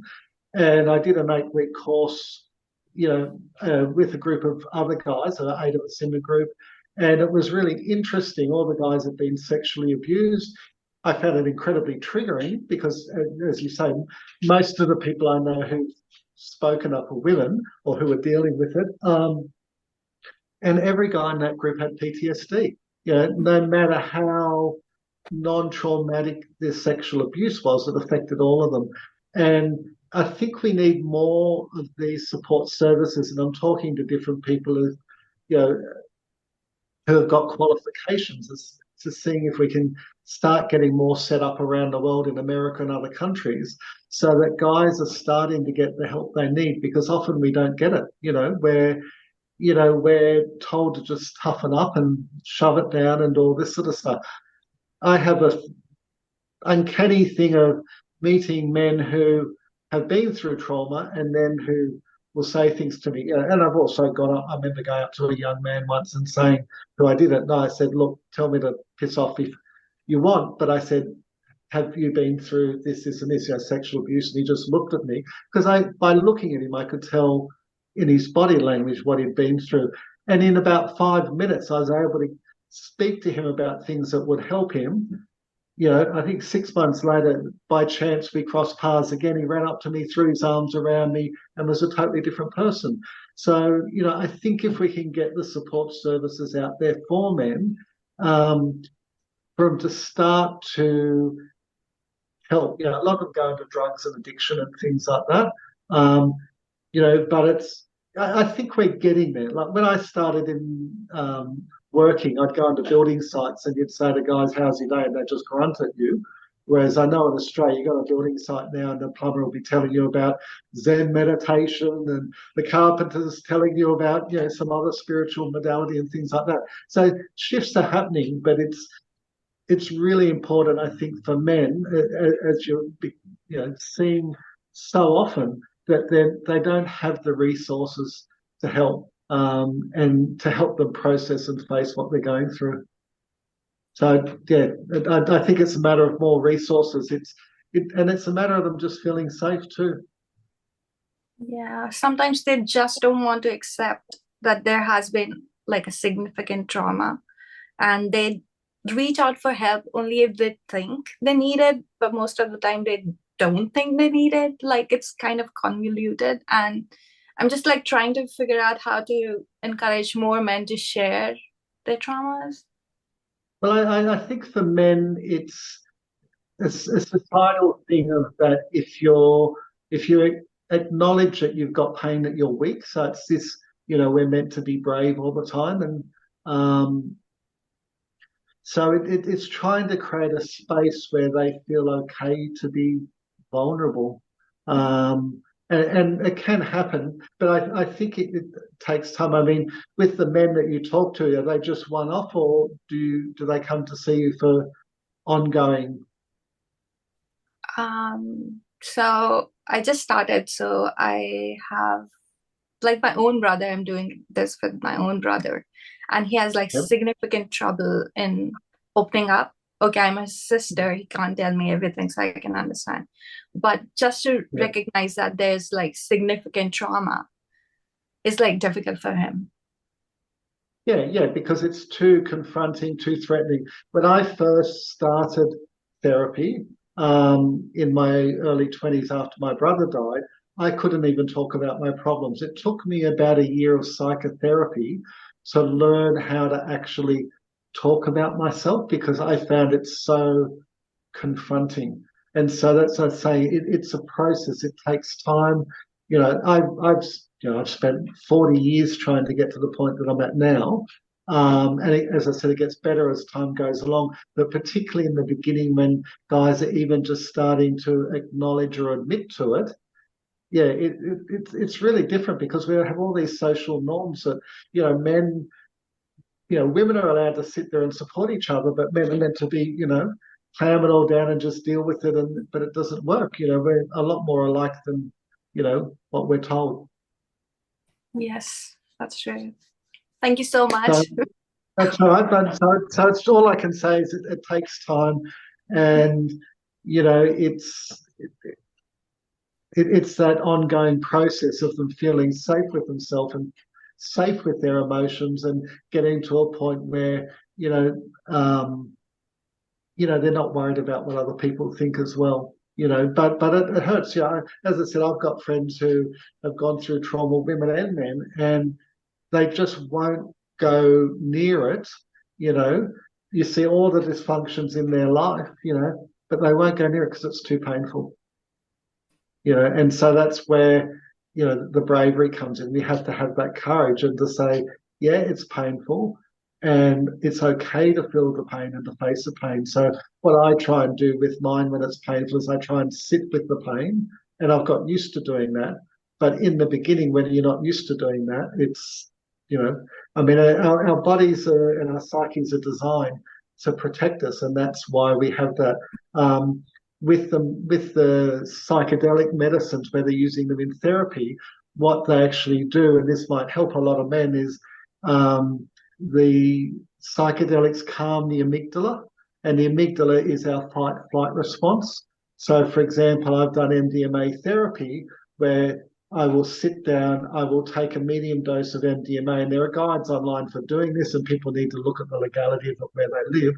But I can take it, set the room up with some music and books and things like that, take it and then sit there, and then half an hour later, it's like my fear barrier has come down, and I can go in and access whatever memories I want.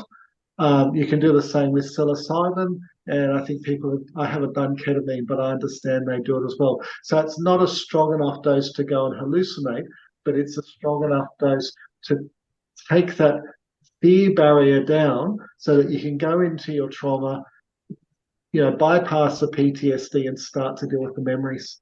So that is an option as well. And there are different clinics around the world, even with Ibogaine. I think in Costa Rica, in I think Amsterdam, New Zealand, they've got clinics where people can go and do the iboga, which again can help. And for people with addictions like ibogaine and the iboga, people who've been heroin addicts within 24 hours, a large percentage of them are cured with no come down. So it's a matter of them finding, what they're comfortable with, and how they can progress through it. Because otherwise they just keep living day in, day out with that trauma, and that's not fun. Not for Thank anyone. you so much. That's okay. Thanks, Patty. Sorry? I said thank you, Addie. Oh, Ah, okay. Thank my you. accent, sorry. No. The screen just froze for a moment, so thank you. Okay.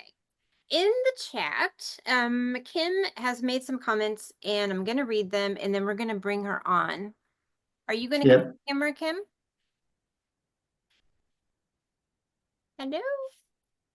Because I'll read your first comment unless you want to come on and say what you said. Do you want me to read it? Okay. Come on. You're welcome to read it, and then I'll say a little thank you. Okay. Thank you very much. I'm going to go on and bring you on. How about that? Put you in this is Kim. So Kim Hey, said, Kim. thank you, Doug. Hi, Doug. Thank you so much. Pleasure. Thank you, Doug, with all my heart for your bravery and for sharing so honestly and openly with us here. You are amazing. I appreciate your explanations of how important it is to recover memories and face our trauma and to heal fully. And then I'm going to give you guys, Kim does astrology readings, and she is amazing. Yep. I had a reading with her, when was it? In March, I think. March. And she blew me away. And so I had asked her a question and she hadn't been able to answer it. So she put a message in here that said she feels that my soul contract did end, and that as a consequence of what Doug has shared, you are going to negotiate the new terms of your new contract with your new guides. Now I know why I have not been able to start to formulate an answer to your question in more detail until now. You are a co-creator and will work it out together with your guides. So that's amazing. Thank you, Kim. So makes sense. Yeah, so I just wanted to say thank you so much. I'm sure after I think about, I've written lots of notes, and what you've shared today is really helping me. It'll help me in the work that I do, also with some work that I'm going to be doing with Angie, but also supporting others on their healing journey. So you're a very brave and beautiful man. So thank you with all my heart for sharing everything that you've shared today. And I can see that Marg has her hand raised, so I'll hand over to her. But thank you very, very much. Well, thanks, Kim. I really appreciate it. And for me, using my history to help other people heals me as well. It turns tragedy into triumph, if I can put it that way. So rather than, me imploding and going under and that being the end of the story, it's like a transmutation or transmutation that I can change my trauma, hopefully, into things that can help other people. So I love hearing that I help other people. So thank you. Absolutely. And everything that you've shared as a warrior for the light and for healing and empowerment, like you said, you've chosen to turn, the programming of being a victim to being an empowered co-creator. And so you're planting seeds for so many others to be able to go ahead and do the same. So that's truly beautiful. So thank you so much. Okay, thanks, Kim. Really appreciate it. Okay. Marg? Marg. Let's get Marg in here. Hi, Doug. I met you up at Uluru. I don't know if you remember. Yeah, I thought you looked a little bit familiar. Yeah. This is actually for you, Kim. I have been trying to find my birth time, and all records have been destroyed. And just last night I was told that an astrologer can help, and I was going to ask Angie if she knew anybody when I speak to you on Thursday, and here you are. So, are you able to do that?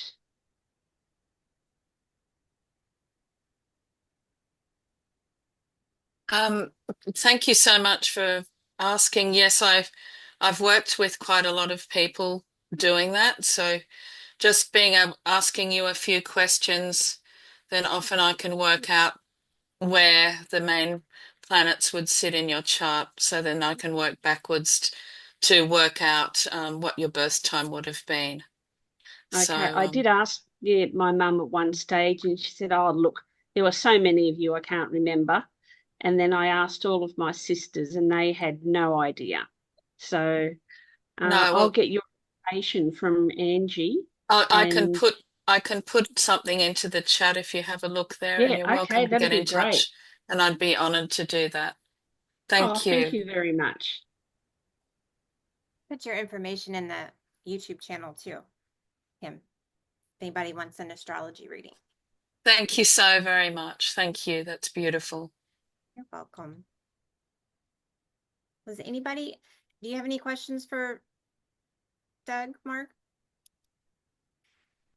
No? No questions for Doug. Oh, where'd you go? I'm still there. There you are. You were in contact with a friend, and you said you were coming down our way at some stage. Carlene, yeah, Carlene by email. Yeah, whereabouts are you guys again? We're down Gippsland. Yeah, I haven't got down there Yeah, yet. I said if I get down that way, yeah, I'm not sure when. Yeah, maybe early next year, but yeah, at the moment I'm just racing around all over the place. But yeah, yeah. There's a place that I think you would, the nature spirits that you mentioned. I've told yeah, Angie about this special place in a rainforest, and I've connected with a couple of trees there, and yeah. it is a truly magical place. I haven't been able to see anything yet, but it's a very, very strong presence there, and I think you would love it. Okay. And is that in the Mm. Dandenongs or? No, it's called Tara Bulga. It's a national park. It's a rainforest, and Yeah. it's right near a little town called Bullock, Okay, I'll have a look at that. Bullock. Yeah, it's in Gippsland, Okay. Latrobe Valley. Yeah, very, very magical place. Wow. Mm. Okay. Yeah. What I normally do too is with my friends, if you get the digital cameras at first came out that had infrared on them. So if you can pick up a second-hand digital camera, you can actually film the orbs. So Oh, right. with the Okay. friends where we did it, we learned how to photograph them. So we have photos where we're dancing with the orbs, and we'll have thousands and thousands of them around us and things like that. So there's a lot of ways that you can do it. And then we started learning how to see them with our own eyes. Like often I'd stand behind the person photographing, and in that moment of the flash, I could actually see all the orbs. One of my friends is very talented. She's written a book about them, and she could ask them to organize themselves in geometrical patterns and all sorts of things like that. Mhm. You Fascinating. I'd love to do Yeah. that. Yeah. you should send him. Yeah, well, I can put Anna's details of her book, or I'll see if she's still got a website or things. But yeah, we used to do that quite frequently, and really, really enjoyed it. So we'd normally dance and get into a very joyful mood, and then we'd call them, and invariably we'd end up with all these, dozens, if not hundreds of photos. Anna's got photos of etherics, and we had fire spirits and everything. It was quite magical. Okay. Thank you. You should send him pictures, Mark. You should email. Okay, yeah. Yeah, I'll email you some pictures. Yeah. Well, and she should email you pictures. I'm telling you, you guys should go there together to her. Yeah, it's somewhere that I would love Rachel and Alex to come Yeah. and see. It is truly out of this world. Yeah. Very special place. Yeah, I've been to Victoria a few times, and there's so many amazing places. So yeah, I'd love to come back. Awesome. Yeah. Yay. Well, thanks, Marg. All right. Anybody else have a question for Doug? Anyone else? Natasha, Mac, Desiree. I think Desiree was still in here. Oh, no. Is anyone else? I just would say thank you so much, Doug. It was so lovely to like hear you speak authentically and so openly about your very difficult and challenging experiences. And I feel like it's so nice to also hear you talk about the male, like Addie asking the question about like healing the masculine through more resources being available. Because I have a friend of mine who's running a men's circle, for example, and he's just figuring out different ways to do that rather than it being just some of the men's circles are more like, I guess, more macho, like proving that you're male and all of these kind of things, where he's doing it very feminine, like creating a really safe space where people can express themselves more like in a like relaxed and beautiful space, like over time. And teaching them practices of like ho'oponopono, like when another male is sharing and it's really vulnerable and it's really, really deep in its sharing. And sometimes that can bring up a lot of uncomfortable feelings for like men in a space. And it's sort of just like learning to think and to work through how confronting that is for men to be able to express themselves. And I just found, I've been in a lot of circle work, like Celtic circle and things like that. And just watching him, you know, do this really beautiful thing, because he's been through his own journey of like massive healing, has been really inspiring to see how men can relate to each other through such intense healing, you know, through like past traumas and so forth. So I just wanted to say thank you for like for even thinking about how you could facilitate more healing spaces for men. And I think that's definitely needed. Yeah, well, I've got a growing network of men because as I do talks, different men come up to me, and I have a passion to help men. And so there are different men I'm getting to know who, I'll be emailing them things and resources and stuff. Look, that's huge. But yeah, Samson, which is SAMSN, if you go online and have a look, they have a brilliant website which has a whole pile of resources for men. And particularly for men in Australia, but even overseas, men can go on there and read it. Because are you Australian? Yeah. Yeah. So it's Australia wide. When you first connect with them, like if any men have been through sexual abuse, because I've been directing a few men through there, they'll give you a peer support worker, which is what they want me to become at some stage, who has been through sexual abuse as well, who can relate to them, who can talk to them. They can get them into groups. They can get them free therapy, for example, and provide them support services with other men.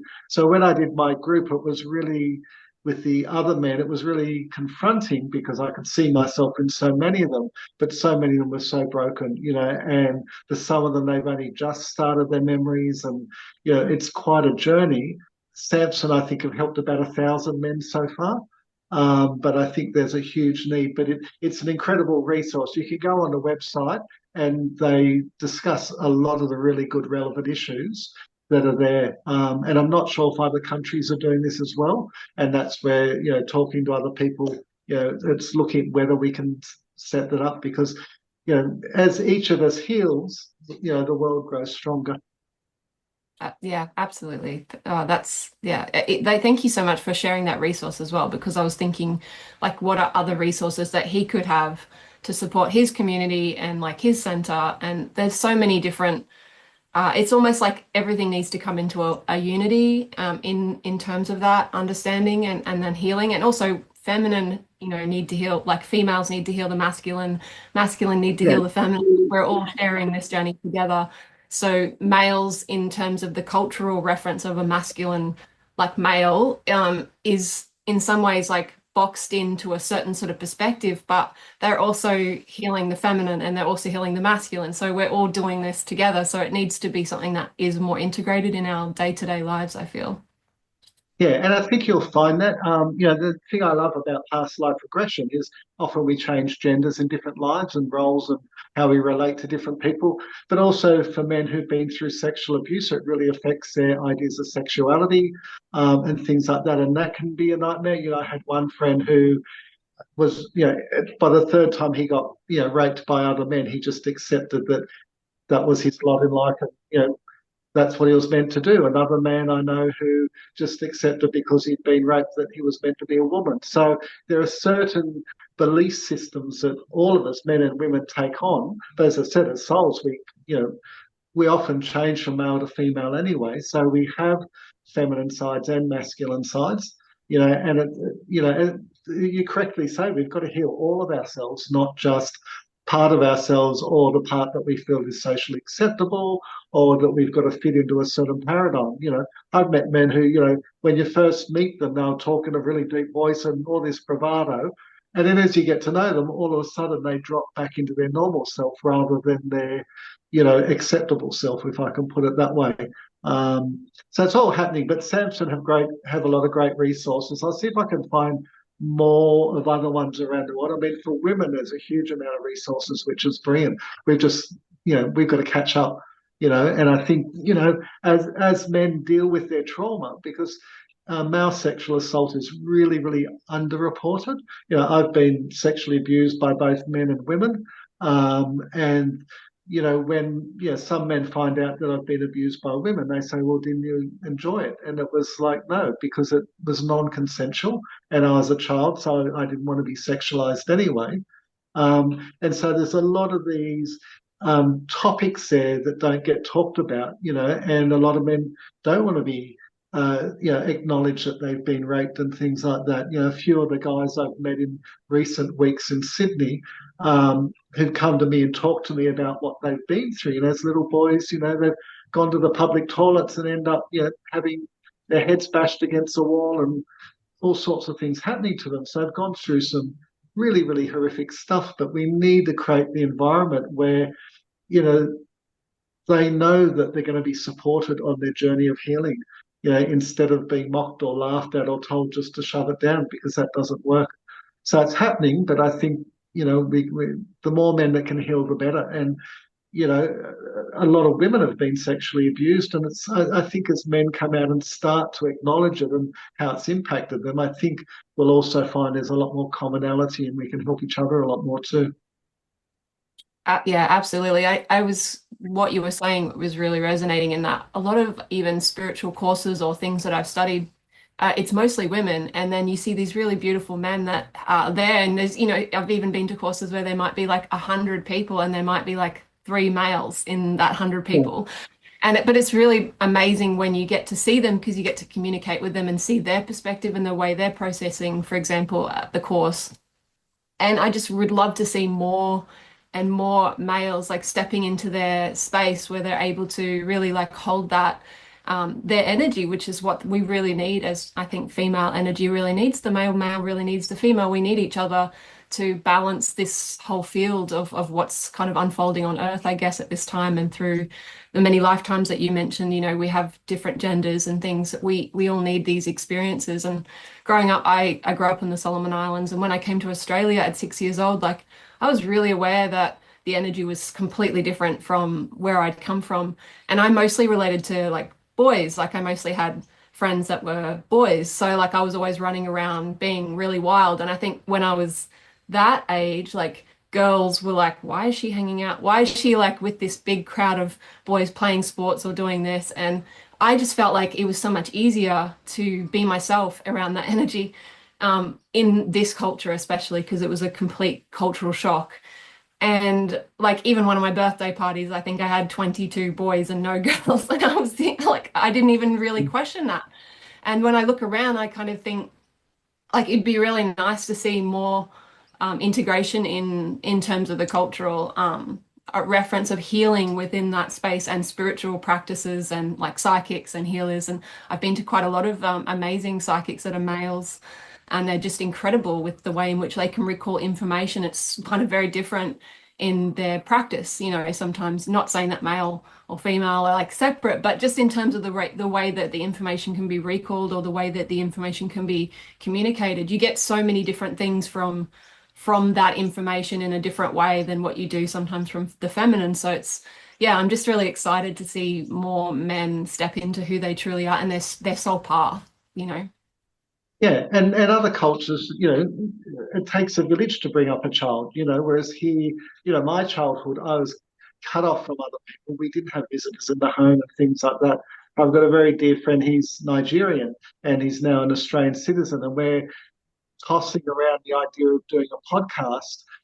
He was sexually abused as well, and talking about, you know, race and gender and sexuality and all the different male issues, because, you know, he comes from a very, very wealthy African family, you know, and I come from a very poor white Australian family. So we have all these conundrums that disrupt the narrative. And we've been saying, well, why don't we talk about these contrasts and how the narrative is disrupted, and to say we're just real people. You know, we don't put us in boxes. You know, we all have our own things, you know, but we're at the end of the day, we're all people. And at times, if I've been out in public with him, it's interesting. People who are of African descent will always say, "Hey, bro," to him, but treat me like I don't exist, or, you know, give me dirty looks and things like that. So we want to start talking about how the narrative that we keep getting told in the media, you know, about all the different things isn't reality. And if we could just relax and be real with who we are, then we might find that we've got a lot more in common than what we're told. Yeah, I wanted to just add one thing with what you were saying is communication tools, I think, are like a major part of the masculine healing and being able to express themselves. Like you said, toughen up, those kind of like, you know, get a thicker skin, or like those kind of mentalities in Australian culture, for example, are really like obvious in terms of the way in which we see our culture playing out. But we can definitely heal all of those things by what you're saying, like relating in a podcast to someone who's from a completely different culture, and sharing those experiences through communication. That's the melting pot of like, you know, healing for all of us. Like, I would love to hear more perspectives like that. So it sounds like a really awesome podcast that you've got coming. Yeah, yeah. Well, I'll try and get up and running, but, you know, we all feel the same pain. We all bleed the same. You know, we're all souls, you know, at the end of the day. You know, when I get cranky with someone, I try and sort of calm myself down. So I have an ability where I can connect to people's higher self, the part of their soul where I live in the soul state. And like sometimes my abusers, on their higher self, they're trying to help me, even though their lower self is in trauma and trying to destroy me. So it's interesting for me to step outside our narrative and our, you know, incarnation or whatever you want to call this, and look at the overarching principles. It helps us to see, you know, my last life was a young Indonesian woman when I got eaten by a tiger. And I love that that experience is quite different to this life experience, because it's like I feel so much more connected with everyone. You know, it's not like, oh, you're a man or you're a woman or you're black or you're white or you're straight or you're gay, or all those sorts of things. You know, you're rich, you're poor. It's like we're all souls on a soul journey, trying to learn and grow and become better. Yeah, I feel you. Yeah, coming from the Solomon Islands, I can 100%. I didn't even really understand the difference between white and dark skin. Like, it didn't really register as anything because I was just so used to being around it. And that nudity as well, like, was quite normal, Yeah. traditional, like activity or things like that. And then I kind of realized like other people had perceptions about things that I just couldn't actually grasp. But yeah, 100% agree. So thank you so much, Doug. Really appreciate like That's right. listening. Yeah. Well, I'm the same as you. I've had friends of all cultures all my life, and I don't care. The color thing isn't an issue. He's hilarious because being from Nigeria, he doesn't have that traditional Afro-American view, which is changing with people like Candace Owens and who are speaking out. But he doesn't see himself as black, if I can put it that way. So the energy he puts out to people is quite different from what someone who, you know, thinks it's a negative puts out. And a lot of his friends who are African look at him and go, "How come everyone treats you so well?" And he goes, "Well, because I just respond to them as people, not to them as a colour." You know, and he's quite good because he works in mental health, and sometimes he'll have a white person, blonde hair, blue eyes, who's 1/64th Indigenous, trying to do the Indigenous guilt on people, and he's quite dark, and he just disrupts the narrative with them, and says, "Well, what's all this about?" So I think we're starting to get people who are speaking out and starting to say, "Come on, we have more in common than we have that's separate. Let's work on our commonalities." And I think when we look at how the world's run by blackmail, they're constantly trying to divide us so that we don't fight them. So if we unite on all our positives, then we can take down this system of blackmail and stop all, because the stuff I'm going through is happening to kids today in the area I'm in Sydney, Australia, in America, all around the world. We've got to stop it. Yeah, we do. Yeah, a good prayer. We're doing it. Yeah. Thank you, Natasha. Thank you, Angie. Okay. Does anybody else have anything for Doug? If not, Doug, do you have anything coming up that you want to promote? I've got a few things coming. Nothing definite yet. When I do the podcast with Peter, I'll let you know. I'm a speaker on a cruise to Papua New Guinea next year on mesmerism and mind control, which is going to be interesting because a lot of the anthropologists from the CIA went to places like Papua New Guinea and Africa to learn all about how to mind control people through ancient occult practices and arts. So I'll be talking on that.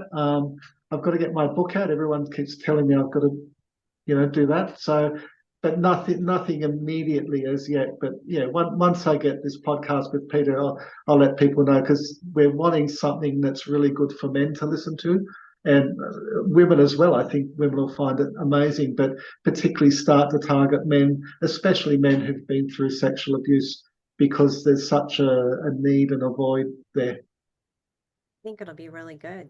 I think yeah. it'll be good. Well, where can we find you? Well, my website at the moment is allegedly.live, and on there I've got the research I'm doing on MK Ultra, CIA, and Sydney, and that's ongoing. I'm doing a lot more research, and part of the reason I'm trying to do a lot of talks in Sydney, hopefully I've got a spot on a major radio station coming up, where I'm trying to meet people in my home city who've been through what I've been through, so that we can start to put the dots together. My father probably would have killed, I think, around half a dozen to a dozen people, and raped and bashed and all sorts of things. So I'm already starting to meet people who, one guy in particular who from one of these groups, who ended up living 2 streets from me, and I think was trafficked by my father. But when he found out it was my father, he stopped contact with me. But which is understandable. But it's for me, because I've been in the police so often and they've ridiculed me in that, I'm wanting to build a body of evidence to go back and expose the corruption in our police forces and things like that, and start to get action. There's a lot of people who my father hurt, who I'd really like to have answers. They still don't know who killed people in their family. So so on my website, I'm documenting that and updating that and talk a bit about my story and that. But for me, that's a passion to really put together all of this with facts and dates and names. And a lot of the people who've been involved in this have died, but at least to produce a historical document that can give people answers, and also to understand how the mind control systems of today, where they came from and how to undo them. Yes. I know where I first saw you was on the Imagination podcast, because I found Emma's amazing. Yep. Rachel and Rachel Vaughn and Max Lowen, and I was drawn to you three. And I mean, I learned a lot from just watching those 3 episodes. I watched other episodes as well, but very, very well done on how she lets you all speak and tell your stories, and amazing. So I want to Yeah, thank yeah, Rachel and Max are dear friends. I went to met Max in Italy, and I've been to Adelaide to catch up with Rach. So, yeah, lovely, lovely. Very that they inspire me, because I think if they can speak out, I can too. Yeah, of course, you guys should all get together. Should all get Yeah, together, something really big, like, together. yeah, yeah. Well, you spoke with Rachel at the Cosmic Consciousness Conference. That's right. Yeah, Right? Yeah. yeah, So I heard that was very successful. Marg was there, I believe, right? So yeah, there's bigger things yeah. coming. So, well, thank you so much. Yeah, well, Cosmic Consciousness is who's doing the cruise. So hopefully I'll be at the next one in December, not as a speaker, but attending. But they're the ones doing the cruise next year. So I can send links through that, send links through of SAMPS and also of Mind Medicine as well, if people want to look at the research into psychedelics and PTSD as well. Because there's a lot of really good things. There's videos people can watch on healing from trauma. So there's a huge amount of resources out there. So I'll email you through a few links if anyone wants to have a look at them. Do that, and I'll put the links all in the YouTube thing when we upload the video. Yeah. All right. Okay, fantastic. Thank you for being here today. It's a pleasure. Coming up towards the end of April, Natasha, who was here speaking earlier, Natasha Darling, is going to be back for her continuation of the Our Human Stories series, and we're going to be talking about our healing stories, and she's going to do a twist on that with dreams, and I still don't understand how we're going to do it, but she does, so that's all that's important. So just remember to like, share, and subscribe, and we'll see you next time, guys.